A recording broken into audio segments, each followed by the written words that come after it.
back to our second episode of Rolling with the Punches by Picken and Birtles. And so today we're really lucky to be joined by Danny Carr. Mate, thank you so much for coming on and being part of the podcast today, mate. No worries, mate. Thanks for asking me. Appreciate it. No, it's super generous. So it's our second episode, and Danny, I'm sure everyone out there, Danny's the Southern Area champion. You just defended your Southern Area champion against your belt against Dean Dodge. How's that? Talk to me about that win. On Friday, yeah, no, it was good. There was a little bit of needle before the fight. He thought he was going to come and stop me, and I stuck to my game plan, boxed his head off really, and yeah, it was nice. I've been out of the ring 14 months because of the COVID situation.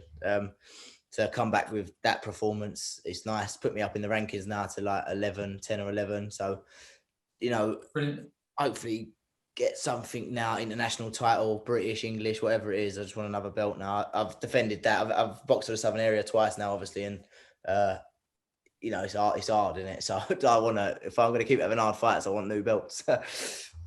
Yeah, completely. And one more thing I was going to say there is, because I was watching, because we had was it Behind the Boxing? IFL was in the bubble with you, weren't they? And it was an interview with Dean IFL, Dodge. And there's another one as well, another company. Behind the Gloves, I think maybe, and they were giving Dean. He was giving a bit of needle, saying that you're looking past boxing, you're looking onto your businesses, and so that's much sweeter when you kind of schooled him and that definitely. He was presuming stuff, ain't it? And when he started presuming stuff, it's like he's almost trying to make up stories in his own head. He doesn't know me at all. He doesn't know what I've been through and why the reason why I have got businesses and why I put a lot of effort into other stuff as well as boxing. Doesn't know anything. So he's coming at me with these things, and I do a lot of mind work and stuff. So when he was doing that, although it was at first, it was getting me like a bit wound up. When I really look into that, it's probably a bit of insecurity and a bit of insecurity coming out there. Because what does that mean? What does that even matter? Yeah. Danny, how do you assess that top 10 above you then? Are there guys in there, obviously on BoxRec, the likes of Sambo and obviously Anthony Kakachi's got a big fight coming up. How do you sort of assess them? Are there guys up there that you'd not only like to challenge yourself, but are there guys up there that you think you can beat? Yeah, definitely. There's now I'm giving boxing 100%. I've gone full-time pro. I know I've still got my businesses, but I don't work like I was working mad for my first Southern Area title fight, and all the way through my career. But when I look at the fighters there, it speaks for itself. The division is open. You've got, Liam Woodstock is fighting for a British title. Liam Woodstock's been beaten by Archie Sharp and Zelfa Barrett. Kakachi is a good fighter, but again, I don't think there's nothing to say to me that next week that Liam Woodstock, when he fights him, and there's no reason why there can't be an upset in that fight. It's not like they're really, really outweighed, is it? So anything can happen. I'm ready. I'm fit. I'm high in the ratings now. Anyone who I fight for a British title on that day, I will do my utmost to rip it away from them. And I don't see that I'm out of my depth with anyone who's rated above me, if I'm completely honest. When I look at a fight like Zelfa Barrett, I look at him. He's obviously fighting Kiko Martinez. He's really pushing on. He's the way he's just very he's long. He's got an awkward style, powerful. For me, when I look at him, I think he's a very good fighter, and I think he's probably from my style, I think he's the toughest one out of the ones above me. But I'd still get in there and give it my best shot against any of them. So. What were your thoughts on that fight then? On the actual, talking about the Zelfa Barrett fight, on the Kiko Martinez card, because a bit of controversy around that. Yeah, no, I didn't. I was just getting ready for my fight. I didn't really watch it. I don't like watching too much boxing, but from what I've heard, he probably should have got the decision in the end, but it shouldn't have been obviously by them wide margins. And someone who's like Kiko Martinez, a little bit of a legend. He's been around for a long time and he's given us some good nights. A fighter like that shouldn't come and be disrespected and walk away with two judges giving him 118, 111 when that's clearly not what the result should have been. If you give three judges, give it to Barrett by a point or 2 points, and everyone's seen it as close. But you can't have people thinking that Kiko Martinez has won the fight and then somebody giving a 118, 111, let alone two judges doing that. It's a disgrace. I was going to ask you as well about your businesses, Danny, as well. Sort of in comparison to fights before, how did you taper it down a little bit for this one? Did you only work, say, like 1 day a week, whereas before you were lead up to fights, you're working a lot more? How did it I like, differ? yeah. So the Southern Area fight, the first one, I've started Athlete's Kitchen pretty much when I turned pro, my food company. So there was obviously a lot of time in the beginning. I was giving a lot. When you start a new business, you need to put a lot of effort into it. So, boxing did sometimes come second, and that was even in the early stages of my career. But obviously, you get put against fighters that you probably should beat. So even if I was giving 60, 70%, I'm more likely going to box well and beat them guys. For the Southern Area fight, which was obviously the biggest fight of my career, not the last one, the one before, I was working 9 till 5, in the city. Sorry, boys. I was working 9 till 5 in the city. I was doing PTs in the morning, 6 till 8 a.m. Then I was going into the city. I was running on my lunch. And then I was going to the Peacock at 6 o'clock when I finished at 5 o'clock. And I was doing that. I did that every day for 10 weeks. The last week I had completely off, but I was doing that every day to get myself fit for a fight. And I was performing in the office. I was performing Athlete's Kitchen, and I was performing in the gym. And I knew that I could do that as long as I was giving everything to the boxing as well. I knew that I could probably win the Southern Area. Although it's risky, I knew I could probably win the Southern Area with my ability by doing that. And now it's moving on to fights like Dean Dodge, someone who wants to come and take my head off, obviously, and these other fights. I know that I've got to be in a position where boxing is my only real priority. Otherwise, I'm not gonna be moving up them levels and learning. And I need to be in the gym, and that needs to be my main focus. And that is now my 100%. I'm in the kitchen now once a week on a Saturday. My business partner as well. There's a team of us in the kitchen, so it's not like I've got to, even on a Saturday, really be there the full time. So although I do like to be, because we like to get everything out exactly how it should be. So I've gone from doing exactly what I just told you in the other camp to now doing that amount of work, and now everything is now all about boxing. And that's why I've got myself I've done a 10 rounds the other day, and I could have done another 10, to be honest. I didn't feel like at the end of the fight, I feel like my legs felt exactly the same as they did at the beginning of the fight. And that is something that has come from turning into a full-time pro. Did I hear you went back with your old amateur coach for this one, for this fight? Or... Oh, yeah. So my Southern Area, the first Southern Area, I left the eye box, which was where I was with Eddie Lamb at the eye box. I left there, went to the Peacock because it was so hard to get back after finishing work, to get all the way back to Bromley for a reasonable time. It was too hard. So I went to Peacock in Canning Town. So it was just like 3 stops on the tube. So I did that. But Eddie still come in my corner for the last fight, as well as the new coaches. There was a reason behind that. And now, obviously, this is the first time I've actually been full-time with the Peacock. And it just happens my amateur coach, or one of my amateur coaches, is now the pro coach at the Peacock. So I've been with that coach, Ray Ball, for a long time now. And talking about going up, just before that, you're talking about going up the levels is what you want to do. Yeah. What are you looking for next? Because I know the English title is something you talked about before, but isn't that's kind of in contention with Steve Goodwin's fighters at the moment, isn't it? That's caught up there, is it? There's 2 fighters that are penciled in for it, Dennis Wahome and Liam Dillon. Both of them fighters, I believe, I beat, and they're the ones that are fighting for the Southern, the English title next. So I'm now mandatory for that, and I would obviously like to win that belt.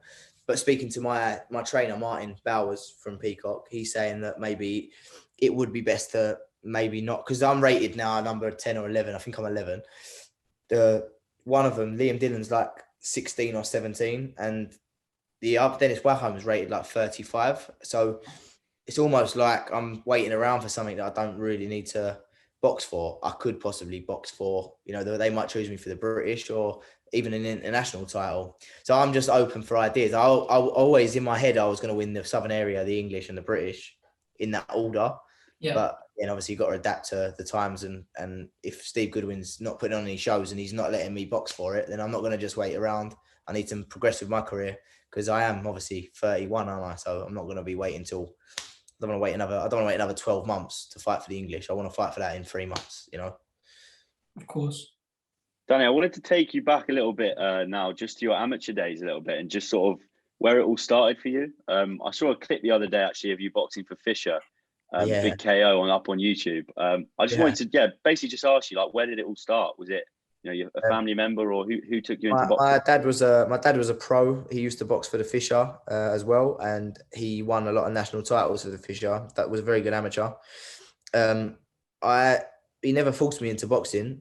So I started quite late. I started when I was 16. I was bullied a little bit at school till I was it wasn't even like, it was like more of a name calling thing. It wasn't really, it's not as bad as other people have been bullied, but it did affect me a lot. I kept it quiet. Got to a stage when it was just pissing me off so much. So I thought, fuck this, I'm going to go and I know I can fight, because my dad took me when I was 8 or 9, so I was pretty decent at it. But then I kind of lost confidence, never went back. And then when I was 15, I was old enough to go into the city and into Bermondsey and get the train myself. And I went to my dad's club and I walked in, and just immediately I knew I was in the right place. And it was just, I met Steve, my dad's old coach, and he just took me under his wing, and he's probably been one of the main father figures in my life ever since. He just taught me the way, he taught me how to fight. And yeah, no, I never looked back really. As soon as I was there, I was just felt at home, and I was there for, I think I was there for 10 years or so before I turned pro. Winning various like London titles, boxed 4 times in a week to win the London ABAs. There's I've got a lot of great times at the Fisher. And so for going back, moving on, a bit all over the place, going from your amateur days. Now I want to actually go back and I want to ask you a question about the Anthony Kakachi fight versus Woodstock. Yeah. For you, how does that play out? What's your prediction for that fight? So there's been a lot of upsets, and I wouldn't be surprised if Woodstock did manage to pull something out of the bag, because there's so many mad things happening in boxing at the minute, with the way that it is all set out. But I believe Kakachi is the better fighter and the more experienced, and I believe he will win the fight. But don't be surprised if there's anything can happen in this mad game. So, but I'll pick Kakachi. I was just going to say, you just touching it there, like the way things are set out at the moment. How was it boxing behind closed doors? How did you find the whole experience? Was it tough or to get up for, or? No, the only weird part was coming out to I always sell hundreds of tickets. So coming out to my benediction music and then not having no one there, it just felt a bit. I felt like I was shadowboxing to nothing. But when I was just laser focused on doing a job on this geezer, to be honest. I knew everyone was watching me at home, and I did take I was off him. I've been doing a lot of mind work the last few weeks just because of the things he was saying. I had to be on point. And I got myself to a stage where I wanted to be the most focused I've ever been in my life from the moment I woke up in the morning to the end of the fight. And I managed to do that. So it was kind of, when I started fighting, I didn't even think about no one being there. But if I didn't have that mental prep that I managed to give myself, then maybe it would have been a little bit weird, because I did find it weird walking out with the music. But as soon as the bell went, it all went out of the way. And it was kind of funny because when he hit me with a shot, when he hit me with a shot, I was thinking about everyone at home watching me and their reaction. And I wanted to then hit him back 2 minutes, as many times as I could. So it kind of did. I feel like it actually played in my favor a little bit with this particular fight. But obviously sometimes you need the crowd there when you might be getting caught with a few shots and you hear the noise, you want to then come back, don't you? But with this particular fight, I knew I needed to be concentrated and box. And I feel like that worked well for this one. So I was going to ask you there, because what you just mentioned there is your mental prep and how much that helped you, especially, with the no crowds, as you mentioned. And so I know Conor Benn talks about it quite a lot with his mental coach, Chris Larson. And so what were the things you did? Like what kind of mental tips and tricks did you kind of implement before the fight? What were there? I've always done loads of different stuff, but what particularly for this fight was I've been doing a lot of learning with a guy called Chris Hill. He's helped a lot of people around me with not even the sport, not even like a competitive side of things, but he's helped a lot of people with like drug addictions, and it's all about the relationship you have with your mind. So we've basically put that into practice in the kind of the boxing world. I've basically established a really good relationship with my mind, because it is separate to you. You have a mind, so it's separate. So I've been doing little things, exercises, writing a letter, dear mind, writing a letter to my mind opening a dialogue with it and letting it know or how I'd like it to help me perform on a particular day. On that particular day, I want to be the most precise, sharp, focused I've ever been.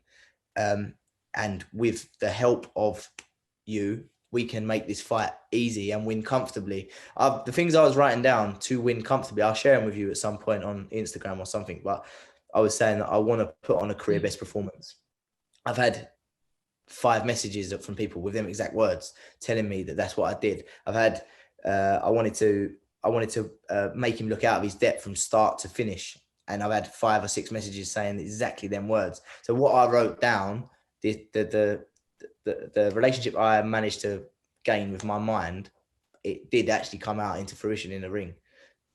Whether people believe in stuff like I'm saying there or not, I know I've just lived it happening. It's absolutely nuts. So, yeah, I have a little bit in depth, and that might be a little bit deep, but it's interesting. So interesting that, yeah, very interesting. Just like because your mind is naturally a negative thing. You know, it lives on fear and tries to get you to do things the easy way. Whereas, like, if you can train it to be on your side, and because you let it know that the reward at the end of doing this is this, and you're going to end up feeling like I said, like I'll once again feel like I did when I won the Southern Area, then that is relatable to your mind. Your mind will remember that. It remembers good times, good things. And that's, I know, again, I don't know if that's a little bit, do you understand what I'm saying there? Yeah, of course. That's what there was a lot went into the mind work, because I knew that I've been in the best position and fitness physically I've ever been in because of the amount of time I put into this. And I was thinking to myself, how is there little ways that I can have an edge compared to usual? So we went deep into the mind. I added yoga into because I wanted to, I'm not very flexible in it. Little ways that I could have an extra edge. And I did put a lot into this camp. And that's I definitely say the mind thing set me apart in this, because everything I said in the IFL interviews before, going to beat him easily, I know that I did. Sorry, mate, you just cut out there actually. When I look at the IFL interview before and off the ropes or whatever it was, when I look at them interviews and the way I was talking, it was like I was possessed. When I look at it now, I'm like, whoa, I'm actually saying that I believed it, and that just comes from all the work I've done with Chris and obviously put the work in myself as well. But just the work I've been doing, it definitely did make a difference for this in particular, and I would definitely use it again. I was going to say, like, spot on there. I watched a few of your interviews before the fight, and I just felt like. One sec, Scotty's here. You want to say hello? They love you, innit? The manor. You're right. Are they going, Scotty? Right? Sweet, yeah. The other one said he's been to many shows, every show. Is it sick? I had good news this week though. Brixton looks like it's really good news. Yeah, can't wait. It's actually going to happen, mate. I'm sick. I'll see you there, bruv. Cheers, Scotty. I'll get him to do a little share up for you boys later, yeah? Yeah, definitely. That's so kind, mate. Cheers. Yeah, no worries. I was just going to say, sorry, lost that. I was just say, in the lead up to the fight, I watched a lot of your interviews, and it seemed to me that you were like really calm. I've never seen a fighter that calm, if that makes sense. I really mean it. And then you actually did exactly what you said you were going to do, which was go in there, cool head, boxed him, and just outclassed him. So the guy, because first of all, I didn't know how to react to the stuff he was saying. I was with my missus. I was like, "What the fuck, bro? What am I right swearing? Yeah." I was like, "What the fuck is going on here? What is it? What is this geezer even? He doesn't even know me, and he's coming out with this." And then I went to see Chris because I started having like slight negative thoughts about it. I was like, "What if he's saying all this stuff and it comes true? I'm going to lose to a geezer called Dean Dodge after being in the sport for 16 years." I was going all over, and I went to see Chris, and Chris said to me, You've attached emotion to him. You need to detach any emotion from him. And as soon as I did that, everything changed, because if I went in there with everything he was saying and being pissed off, would I have ever boxed as good as I did? Probably not, because I would have wanted to just constantly walk forward at him, and then I would have played into his hands. Removing any emotion towards the stuff he was saying was massively key. 3 weeks out, that was, I think, that's when he started talking a bit of shit. And then from there, it all just changed, mate. And then everything that Chris said to me started making sense in my head. And and just from there, it all just turned around, really. And I knew After that first session without removing emotion towards him, I knew that I was going to beat him. And then it took me like 2 or 3 weeks to get to the point where I'm doing them IFL interviews and I'm talking with that conviction, because it was truly embedded in my subconscious that was gonna happen. I knew I was gonna beat him. I did know I was gonna do that. Yeah, and then another question I was going to ask was just what's the end goal for you? I mean, obviously you have short-term goals now of who you've got your eyes on and stuff, but is the ultimate goal the British for you, or have you got your sights set on a British title for me is that, like, obviously if I can push on further than that, I'm always going to be in the sport to go as far as I can. But a British title is the best looking belt that there is, and it's just like legendary, isn't it? If you can say you're a British champ, it's absolutely nuts, and that is what's coming. But then I always say, like, I'll hit my. You got to hit your now steps in it. What step I'm on now, I'll hit that. I'll make sure that's right, and then I'll reevaluate where I am, and then I'll go from there. I don't know what the next stage is for me. I would obviously have thought it would have been the English straight away, but if that's going to be messing around for a little while, I just don't know what the next stage is. But whatever that next stage is, I'm going to make sure I'm ready for. Hopefully, it's the British. You don't even know, like, if Woodstock wins it, he could maybe choose me as the voluntary or something. I don't know. Fingers crossed, but anything can happen. Yeah, should we go into well, so we got a little bit where we were talking earlier. We want to ask every fighter there, because obviously it's the fight everybody's talking about. So that's such a cliche question. We want to ask everybody their opinion on AJ Fury and how they break it down. Fury will outbox him. I think that AJ will come with a game plan which might throw Fury off just to start with, but Fury's just based on recent performances and just his boxing brain, I believe that he'll be able to, within 12 rounds, break AJ down and again beat him quite comfortably. Obviously, AJ's very dangerous, but I just think you got to look at Fury's boxing brain. He's gonna beat. Do you agree with that? He's gonna beat Joshua. I really think so. I always like to say I like both of them, and obviously, I'm sure you do as well. Just big respect for both of the guys, but I completely agree. I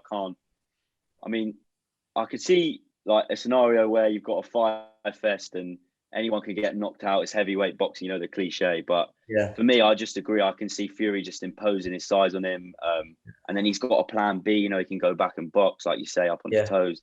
And for me, it's Fury all down. I don't know what Connor thinks. I think maybe he might disagree, but for me, I agree with you completely. It's tricky because I bought into the AJ hype train, mate, when it started going, like after AJ Klitschko, and I was thinking this, and I didn't even care how good Fury was. Like, no matter what, you used to wear your blazer to the O2 every time. Mate, white t-shirt, not even shirt. But that's it for me.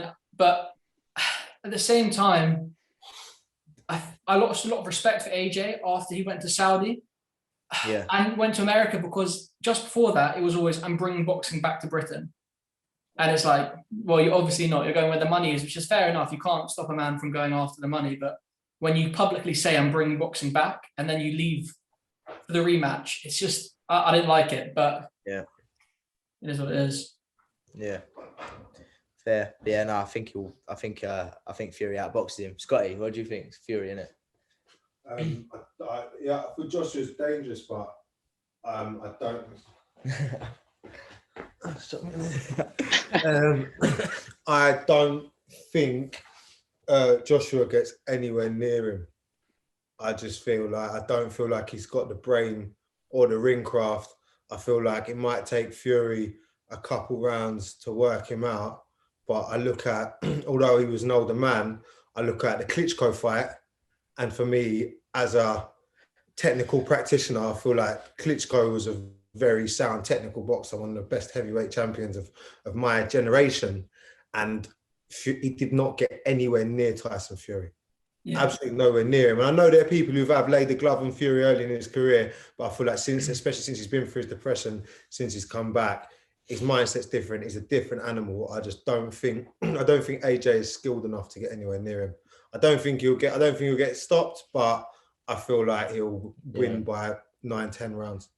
Yeah, same. Yeah, I mean, I think there's a lot to be said, like you say, about those like John McDermott fights and the Steve Cunningham fights. I think he had a lot more experience earlier on. People make a lot of Joshua's experience in there with Ruiz and the trouble he had and coming back from it. But I think, like you say, you've got to look back to those Steve Cunningham fights and John McDermott fights and what Fury's taken from them. And then, yeah, since the comeback, it's just been, the Fury train. So I agree.